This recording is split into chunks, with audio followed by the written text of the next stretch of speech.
अस्सलाम वालेकुम। कैसे हैं आप सब? मैं उम्मीद करती हूँ कि आप जहाँ भी होंगे ठीक-ठाक होंगे। अल्लाह के फ़ज़ल व करम से अल्हम्दुलिल्लाह मैं भी ठीक हूँ।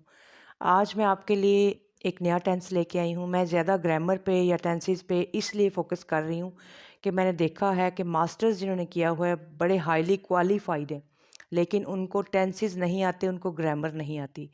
सबसे पहले किसी भी लैंग्वेज को सीखने के लिए या किसी भी ज़ुबान को सीखने के लिए आपको उस ज़ुबान के टेंसेस या उस ज़ुबान की ग्रामर सीखनी पड़ती है, ताकि आपको पता हो कि मैंने इज़ कहाँ पे लगाना है, am, are, was, were, has, have, had ये सब चीज़ें मैंने कहाँ इस्तेमाल करनी है और इनका मतलब क्या है और ये कौन से ज़माने में आती हैं। इसलिए टेंसेस का सीखना आपके लिए बहुत ज़रूरी है।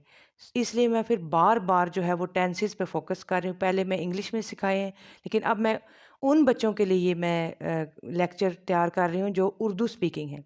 ऐसे बच्चे जो 8th क्लास में, 9th-10th में और जिनकी उर्दू स्पीकिंग है, उनको इंग्लिश में समझ नहीं आती है। ज़ाहिर-सी बात है जब उनको इंग्लिश आती होगी तो फिर उनको इंग्लिश के तमाम रूल्स, वोकैब्युलरी सब कुछ पता होगा।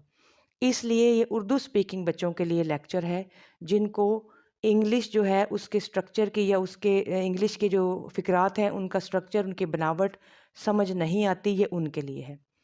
तो आगाज़ करते हैं अपने लेसन का। Past perfect tense. पास्ट मतलब गुज़र चुका, परफेक्ट मुकम्मल, टेंस ज़माना। ऐसा ज़माना जिसमें कोई काम मुकम्मल हो चुका था। पास्ट परफेक्ट टेंस का मतलब है कि ऐसा ज़माना या ऐसे फ़िक़रात जो गुज़रे हुए ज़माने में हो चुके हो चुके थे। फ़र्ज़ करें आपके सामने कोई फ़िक़रात आते हैं, अली स्कूल जा चुका था, आमना कपड़े धो चुकी थी, बच्चे खाना खा चुके थे, पुलिस चोर को पकड़ चुकी थी, हम टीवी देख चुके थे। ये इस तरह के फ़िक़रात हैं जिनके आखिर में चुका था, चुकी थी, चुके थे वग़ैरह आता है। तो ऐसे फ़िक़रात पास्ट परफेक्ट टेंस से ताल्लुक़ रखते हैं। यानी ऐसे फ़िक़रात जिनको माज़ी में ऐसा काम जो माज़ी में मुकम्मल हो चुका था, वो पास्ट परफेक्ट टेंस से ताल्लुक़ रखते हैं।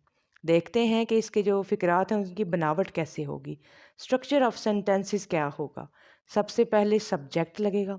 सब्जेक्ट वो होता है कि जो काम करता है, जिसने काम मुकम्मल कर चुका था, कर लिया था, हो गया था वग़ैरह। उसके बाद हैड। इसमें नाउन या प्रोनाउन या सब्जेक्ट ही, शी, इट हो, आई, वी, दे एंड यू होगा, तब भी इसके साथ सब नाउन, प्रोनाउन, सब्जेक्ट के साथ हैड लगेगा, सिर्फ हैड लगेगा। फिर उसके बाद ज़ाहिर परफेक्ट टेंस है तो इसमें वर्ब की तीसरी फॉर्म यानी फेल की तीसरी form, third form of verb is used in this sentence. जो वर्ब की थर्ड फॉर्म है हमेशा वो इस्तेमाल होगी। जो परफेक्ट के टेंसेस हैं उसमें वर्ब की थर्ड फॉर्म इस्तेमाल होगी। Subject plus had plus third form of verb and फ़िक्रे के आखिर में in the end of sentences there is addition of object, जिस पर सब्जेक्ट अपना काम मुकम्मल कर चुका था। यानी सब्जेक्ट जिस पर अपना काम मुकम्मल कर चुका था, फ़िक्रे के आखिर में वो आएगा। मिसाल लेते हैं, अली अपना होमवर्क मुकम्मल कर चुका था। Ali had completed his homework. Ali had completed his homework या Ali had done his homework. Completed भी थर्ड फॉर्म है complete की और done भी थर्ड फॉर्म है do की। Do, did, done. Done जो है वो वर्ब की या फेल की तीसरी फॉर्म है। आलिया कपड़े धो चुकी थी। Alia had washed clothes. लड़कियां खाना पका चुकी थीं। Girls had cooked food. Police चोर को पकड़ चुकी थी। Police had cot the thief. हम बाज़ार जा चुके थे। वी हैड गॉन टू बाज़ार। ये सादा फ़िक्रात हैं पास्ट परफेक्ट टेंस के। पास्ट परफेक्ट टेंस के ये सादा फ़िक्रात हैं। अब आ जाते हैं नेगेटिव सेंटेंसेस या मनफी फ़िक्रात पे। मनफी फ़िक्रात ऐसे होते हैं जिनमें नो या नॉट का इस्तेमाल हो। There is use of no और not. These sentences are negative sentences. मिसाल के तौर पे अली खाना नहीं खा चुका था। Ali had not eaten food. Alia कपड़े नहीं धो चुकी थी। Alia had not washed clothes. Police चोर को नहीं पकड़ चुकी थी। Police had not caught the thief. यानी हैड के बाद नॉट का इस्तेमाल होगा। जो वर्ब की थर्ड फॉर्म है हमेशा वो इस्तेमाल होगी। जो परफेक्ट के टेंसेस हैं उसमें वर्ब की थर्ड फॉर्म इस्तेमाल होगी।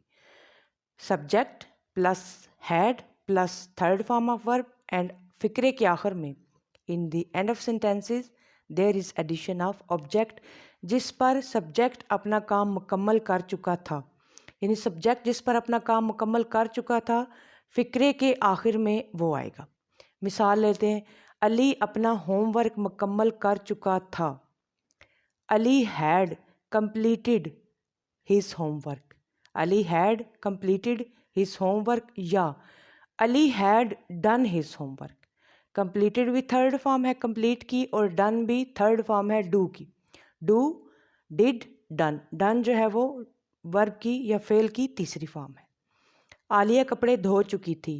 Alia had washed clothes. लड़कियां खाना पका चुकी थीं। Girls had cooked food. Police चोर को पकड़ चुकी थी। Police had cot the thief. हम बाज़ार जा चुके थे। वी हैड गॉन टू बाज़ार। ये सादा फ़िक्रात हैं पास्ट परफेक्ट टेंस के। पास्ट परफेक्ट टेंस के ये सादा फ़िक्रात हैं। अब आ जाते हैं नेगेटिव सेंटेंसेस या मनफी फ़िक्रात पे।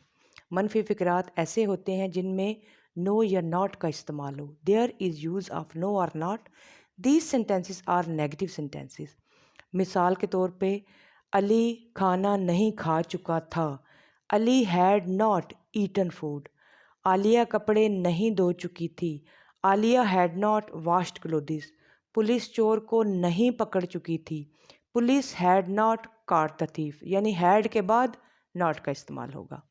आगे आ जाते हैं, एक और किस्म के सेंटेंसेस हैं जिन्हें हम सवालिया फ़िक्रात या इंटेरोगेटिव सेंटेंसेस कहते हैं। सवालिया फ़िक्रात या इंटेरोगेटिव सेंटेंसेस वो सेंटेंसेस होते हैं जिसमें कोई क्वेश्चन किया जाए, कोई सवाल पूछा गया जाए, कोई पूछगछ की जाए।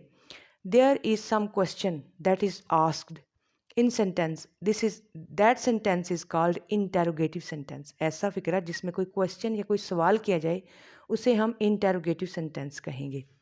इंटेरोगेटिव या सवालिया फ़िक्रा उसका स्ट्रक्चर क्या होगा, इसमें हैड फ़िक्रे के पहले लग जाएगा, हैड फ़िक्रे के शुरू में लगेगा, उसके बाद सब्जेक्ट लगेगा, उसके बाद वर्ब की यानी फेल की तीसरी फॉर्म लगेगी और फिर उसके बाद फ़िक्रे के आखिर में या सेंटेंस के एंड में ऑब्जेक्ट लगेगा। Had plus subject plus third form of verb and after the use of third form of verb in the end of sentence there is use of object. दूसरे सेंटेंस हैं जो negative और interrogative दोनों किस्म के होते हैं। एक सेंटेंस में नेगेटिव भी है और इंटेरोगेटिव